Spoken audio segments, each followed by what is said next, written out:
You know that moment when you're driving home from work and you pass a billboard for some startup you've never heard of, and you think, who are all these people starting businesses?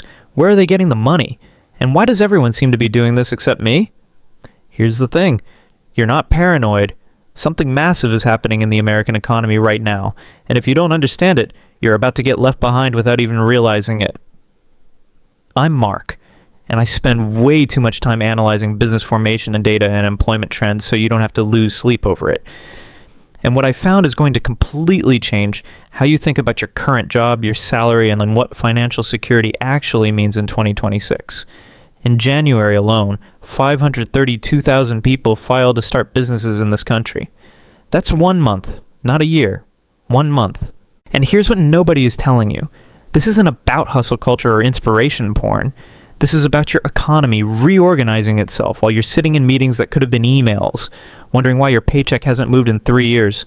By the end of this video, you're going to see exactly why waiting for the right time is the most expensive decision you can make right now, why the corporate ladder you're climbing might be leaning against the wrong building, and what this flood of new businesses means for your ability to pay your bills 5 years from now. Because here's the brutal reality. The floor just moved, and you need to decide right now whether you're moving with it or getting crushed under it. Let me take you back to 2019, before everything broke. America averaged 290,000 business applications every single month. For decades, that number barely moved. It was the floor, the baseline, the predictable rhythm of how Americans approached risk. Why does that number matter to you? Because those 290,000 applications represented a specific type of person. Someone who spent years planning. Someone who saved capital. Someone who waited for the perfect moment that never actually comes. These were calculated bets in a stable world that no longer exists. Here's the psychology. The average 2019 entrepreneur left a secure job only after agonizing over it for years. You needed health insurance from your employer. You needed that 401k match. You needed the predictability of a paycheck while you built up enough savings to take the leap. That barrier to entry kept entrepreneurship selective. You either had substantial savings, investors willing to back you, or you took on crushing debt. There was no middle path. This was opportunity entrepreneurship in its slowest, most cautious form. You waited, you planned, you saved. And by the time you were ready, the opportunity had often passed. During this era, small businesses generated 64% of net new jobs. That's significant, but here's what matters. Big corporations were still the dominant force. The safe path was still corporate. The default was still a W-2. Starting a business meant massive overhead, office rent, equipment, inventory, physical infrastructure. You were walking away from employer benefits in a country where one medical emergency can bankrupt you. So when you see that 290,000 baseline, understand what it represents. A world where entrepreneurship was for the well-capitalized, the well-connected, or the desperate. That world just ended, and most people haven't noticed. January 20 to 26, 532,319 business applications. Read that again. 532,000 in 30 days. That's not double the old baseline. That's a different economy operating under different rules. And here's what you need to understand. This isn't a spike. This is the new floor. The Federal Reserve data shows something economists call a step-up pattern. After 2020, the floor never came back down. It stepped up to a new altitude and locked in. Your economy fundamentally reorganized, and if you're still operating with 2019 assumptions, you're playing a game that no longer exists. Why? Because in 2024, everyone thought 430,000 applications per month was the new normal. We'll stabilize here, they said. It's just post-pandemic adjustment, they said. Then January 20 and 26 hit 532,000 and shattered that theory. The U.S. Treasury puts it simply. Since 2019, business formation has sustained a level 50% higher than any period in the previous decade. 50% higher. Not 5%. Not 15%. 50. Here's what that means for you. Hundreds of thousands more people every single month are making a decision you're still thinking about. While you're waiting for the right time, the economy is reorganizing around people who moved. That 7.2% jump from December to January? That's seasonally adjusted. The statisticians already removed the New Year's resolution effect. This is real acceleration. And this data comes from IRS Form SS-4 filings. These aren't survey guesses. These are people registering with the federal government to operate a business. This is as official as data gets. Here's the geographic reality. The South led with 235,000 applications. But the Midwest saw the highest growth rate at 10.1%. The West hit 9.6%. This is national. This is hitting regions that depended on manufacturing. This is rural. This is urban. This is everywhere. So here's your question. If the floor is now 532,000 applications per month, and you're still sitting on the sideline waiting for certainty, what game do you think you're playing? Because the people moving aren't waiting for permission. They're not waiting for perfect conditions. They're moving while you're planning. Now let's talk about the filter, because this is where it gets personal. Out of 532,000 total applications, 147,000 are classified as high-propensity business applications. These are the filings most likely to become real companies that matter. Why does this distinction change everything? Because the Census Bureau filters out the noise. They exclude the dropshipping fantasies. They exclude the low-effort side hustles. They're measuring serious intent. And in 2026, they excluded internet sales, specifically to remove e-commerce flips that never become real businesses. That makes 147,000 even more impressive. These are substantial formations. These are your future competitors. These are the people building what you're still researching. Here's where the math becomes unavoidable. High propensity applications grew 8% in January. That's faster than the general application growth rate of 7.2%. Translation. Serious businesses are growing faster than casual attempts. The gap between those who commit and those who dabble is widening. Which side of that gap are you on? Let me show you the projection data, because this is where hope meets reality. 29,863 of January's applications are projected to become employer firms within 4 quarters. Employer firms. That means they'll hire people, they'll create jobs, they'll build organizations. That's not someone with a laptop and a dream. That's someone building economic infrastructure while you're updating your resume. Extend that timeline to 8 quarters. 40,886 projected formations. That's a 6.5% increase in long-term confidence compared to previous cohorts. Here's the indicator that reveals intent. 39,000 applications listed a planned wage date. They're entering the market planning to hire from day one. Corporation filings rose 6.6% to 44,000. These people aren't choosing sole proprietorships. They're building formal structures. That signals scaling ambition. Industry concentration tells you everything about quality, construction, professional services, healthcare. Not retail, not e-commerce, service-based skilled operations, people monetizing expertise. Here's what this means for you. These aren't desperate necessity plays. These are calculated opportunity bets by people leaving good jobs to build something better. The census tracks these applications longitudinally to confirm they actually start paying taxes. These aren't ghost filings. These are real economic entities forming while you're waiting. In February 2026, they updated to 20 and 22 industry classifications. The data is more accurate than ever. So here's your reality check. We're not just seeing more applications. We're seeing more serious, well-structured, hiring-focused businesses launching at unprecedented rates. And every month you wait, that's another 40,000 competitors entering your market with more commitment than you're showing. Now let me show you why this matters even if you never start a business. Small businesses launched since 2019 now create 70% of net new American jobs. 70%. That's up from 64%. That's not a minor shift, that's a power transfer. Here's the math that changes your career strategy. When major corporations hire 100 people, small businesses hire 233. Small business isn't the alternative path anymore. It's the dominant path. These businesses contribute 43% of total GDP. And newer formations are driving that share higher every quarter. Why does this matter to you personally? Because large corporations are no longer the primary employment engine. If you're banking your career on corporate stability, you're betting on the shrinking side of the equation. Here's the thing.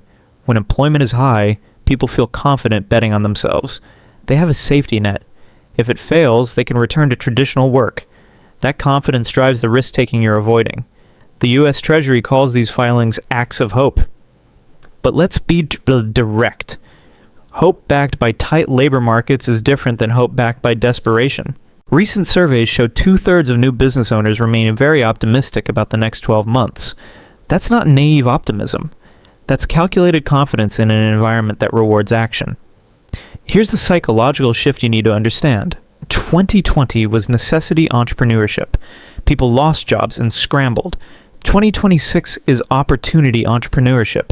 People are voluntarily leaving good jobs. They're not running from unemployment. They're running toward leverage. PwC's outlook suggests AI is the catalyst. Micro businesses now operate with efficiency previously only possible for larger firms. One person can automate what required 5 employees in 2015. The infrastructure advantage is massive. Remote work eliminated office rent. Digital tools eliminated the equipment costs. Global talent eliminated location constraints. You can run a 6-figure operation from a kitchen table. Then there's wealth transfer. Trillions moving to younger generations through inheritance and asset appreciation. More accessible seed capital than any previous generation had. Here's your transformation. Entrepreneurship shifted from high-risk leap to calculated bet. Digital infrastructure lowered barriers. Family capital provided cushions. The equation changed. And there's a self-reinforcing cycle accelerating this. Successful businesses hire, creating employment, which creates confidence, which drives more formation, which creates more jobs. You're watching the economy reorganize around distributed entrepreneurship instead of centralized corporate employment. So here's your decision point. Are you positioning yourself to benefit from this reorganization, or are you clinging to a corporate model that's losing dominance? Because the math is clear. The shift is happening, and neutrality is a choice to fall behind. Now let's get brutally honest about what's actually happening behind these numbers. Every one of those 532,000 applications represents a human being walking away from a predictable paycheck, from employer health insurance, from 401k matches, from safety. They're betting everything on their ability to create value. And here's what the optimism statistics hide. 2/3 feeling very optimistic means 1/3 are uncertain or terrified. That's tens of thousands of people lying awake at 3 a.m., wondering if they just ruined their lives.